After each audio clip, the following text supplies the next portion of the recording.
कि लाइट हमेशा सीधी रेखा में क्यों चलती है, इसका मुझे जवाब चाहिए था। अभी बता देते हैं, है ना? देखिएगा, जो वेव होती है वो कुछ इस प्रकार से चलती है, जैसे सांप लहरता है ना? हम थोड़ी सी देर के लिए ऐसा मान लें कि हम साइकिल चला रहे हैं। समझना मेरी बात को, जब मैं समझाना चाहूँ।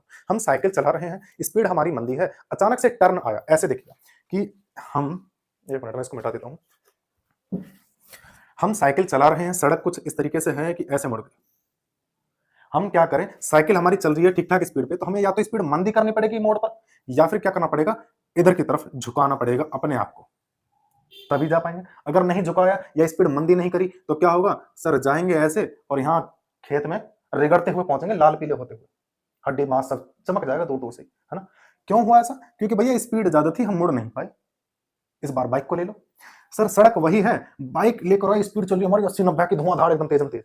क्या करा सर, स्पीड मंदी करना भूल गए, क्योंकि हमने आज ही चलानी सीखी थी।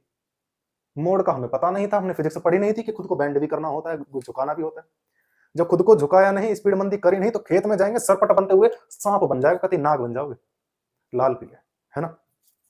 अब यही काम होता है सड़कों पर, कि जो सड़क होती है उनमें भी झुकाव दिया जाता है। जब झुकाव, जब मतलब जब सड़क ऐसे मुड़ती है ना, तो सड़क को मोड़ते टाइम पे मोड़ पर बाहर की तरफ से ऊंचा उठा दिया जाता है, और इधर से बिल्कुल नीचे की तरफ, जब स्पीड अगर आपको मंदी ना करनी पड़े, आप यूं जाए, यूं घूमते हुए यूं आ जाए।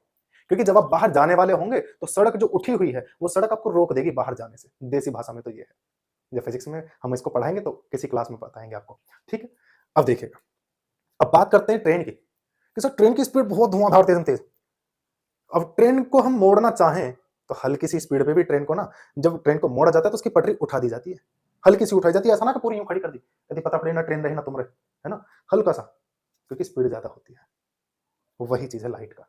यहां पर मेरे प्यारे बच्चे एक बात समझिए, हम bike speed, bike, car, bike, cycle, train, जो भी कुछ हम चला रहे हैं, उसकी स्पीड इतनी ज्यादा तो नहीं है ना कि मोड़ पर मोड़ने के लिए भी हमें उसकी स्पीड मंदी करनी पड़ रही है।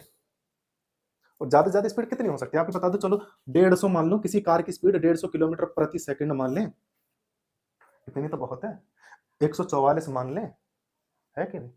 अगर मैं 144 भी मान लेता हूं तो 144 गुणा 5/18, और 18 दूनी 36, 36 दूनी 72, यानी कि 4, और 72 दूनी यानी कि 8, 8/64, हाँ सही, 8×5 = 40, यानी कि 40 मीटर पर सेकंड की स्पीड होगी, है ना?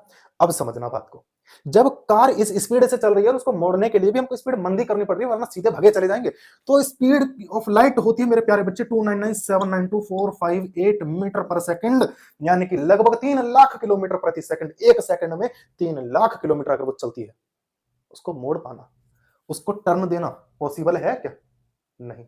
जब यार इतनी स्पीड पे हम उसको टर्न नहीं दे पा रहे, हमको स्पीड मंदी करनी पड़ रही है, तो क्या इतनी स्पीड पे हम टर्न कर पाएगी वो लाइट? भैया कदापि भी नहीं, बिल्कुल भी नहीं कर पाएगी इस स्पीड पे। यहां पे आपका एक जेई मेन का क्वेश्चन सॉल्व हो जाएगा, अभी मैं आपको बताऊंगा कि करना क्या है, कैसे, और क्वेश्चन किस तरीके से आया था। पहले ये समझिए कि स्पीड ज्यादा होने की वजह से लाइट मुड़ नहीं पाती, वो सीधी चली जाती है। क्योंकि स्पीड अगर हम यहाँ पे मंदी ना करें तो हम भी सीधे खेतों में, नालों में कूद जाते हैं। वही हाल इसका है। और ये देखो, इसके सामने कुछ भी ना है, ये कुछ भी ना है भैया। 3 लाख किलोमीटर और ये 40 मीटर, कोई वैल्यू ना है। लेकिन इतने पे प्राण पखेरु उड़ जा, मुड़ नहीं पाते, मंदी करनी पड़ती स्पीड। तो इतने पे कैसे सोच लेंगे कि भैया लाइट जो मुड़ जाएगी? संभव ही नहीं है। अब आपका सोचेंगे कि सर देखो, यहाँ पे और बाल की खाल निकालू मैं, समझना मेरी बात। यहाँ ये इतनी ज्यादा स्पीड आई क्यों, हुई क्यों, किसकी वजह से हुई? तो यहाँ पे इतनी ज्यादा स्पीड मेरे प्यारे बच्चे एक रीजन से होती है, जिसको मैं कहता हूं शॉर्ट वेवलेंथ, यानी कि बहुत ही छोटी तरंग दैर्ध्य।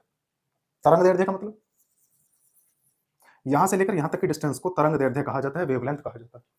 एक पीक से दूसरे पीक तक की डिस्टेंस, इसको वेवलेंथ कहा जाता है। बहुत छोटी होती है, बहुत ही ज्यादा। एवरेज की मैं बात करूं तो 500 नैनोमीटर होती है, एवरेज 500 नैनोमीटर, ठीक है?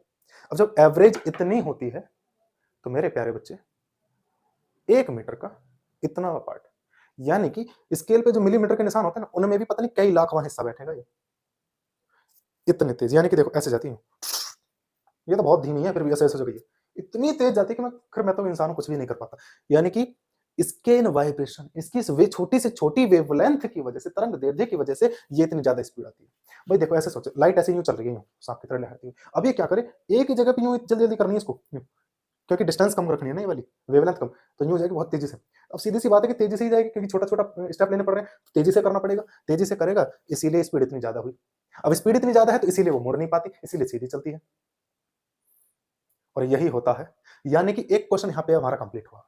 अब अगर मैं आपसे पूछता हूं कि the rectilinear propagation of light is due to, किसकी वजह से है? ऑप्शन देता हूं, हाई वेलोसिटी, यानी कि उच्च वेग, अधिक वेग, या फिर शॉर्ट वेवलेंथ। बस दो ही ऑप्शन है, अब बता दो। जड़ तक पहुंचना है कि भैया प्रकाश का रेजोरेखीय संचरण जो होता है वो किसकी वजह से होता है? उसके अधिक वेग की वजह से होता है या उसकी छोटी तरंग दैर्ध्य की वजह से होता है? तो बताएंगे आप ये वाला है ना, जो कि गलत होगा, क्योंकि मैंने कहा ना जड़ तक पहुंचना चाहिए। हाई वेलोसिटी की वजह से तो वो मुड़ नहीं पाती, लेकिन हाई वेलोसिटी आती कहां से है? शॉर्ट वेवलेंथ की वजह से, उसकी छोटी तरंग दैर्ध्य की वजह से। तो आपका जो आंसर होगा वो ये होगा कि शॉर्ट वेवलेंथ, ये नहीं होगा। इसके बाद का तो रीजन वो है ना, मेन रीजन तो ये है कि अगर सर उसकी शॉर्ट वेवलेंथ होती ही नहीं ना, तो हाई वेलोसिटी का तो मतलब ही नहीं है, ठीक है ना। इसीलिए अब यहाँ पे एक क्वेश्चन आता है कि rectilinear propagation of a light represents the nature of light is, यानी कि कौन सा वाला नेचर रिप्रेजेंट करती है लाइट जो है, कौन सा वाला नेचर रिप्रेजेंट करती है जब वो अपने रेक्टिलिनियर रेजोरेखीय पथ पर चलती है? पार्टिकल या वेव? पार्टिकल का जिक्र हुआ क्या कहीं? नहीं। रेजोरेखीय पथ पर किस वजह से चलती है? Short wavelength. वेवलेंथ किसकी होती है? वेव की या पार्टिकल की? सिर्फ वेव की होती है। वेव की होती है तो सीधी सी बात है सर, वेव नेचर रिप्रेजेंट करती है। क्लियर हुआ कि नहीं? चलिए, समझ में आ गया कि नहीं आया मेरे प्यारे